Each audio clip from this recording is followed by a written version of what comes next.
Hi guys and welcome back on GSM-ABC YouTube channel. In this tutorial I will show you how to increase the text size on Samsung Galaxy Note 10 and Note 10 Plus. So let's do it. So to do that it is very easy. Just go to the settings and this is how it looks now, the text size.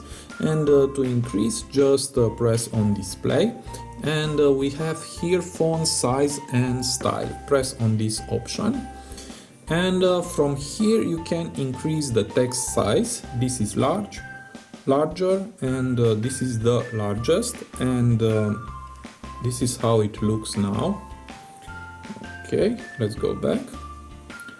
And if you want to increase more the text size, we have a second option. Just go to display again, and we have here screen zoom. Press on this option. And from here you can set large and again largest. Okay, and let's go back, and this is huge. As you can see, this is the largest screen size on this phone. So I hope this tutorial to be useful for you, and see you to the next tutorial. Have a nice day.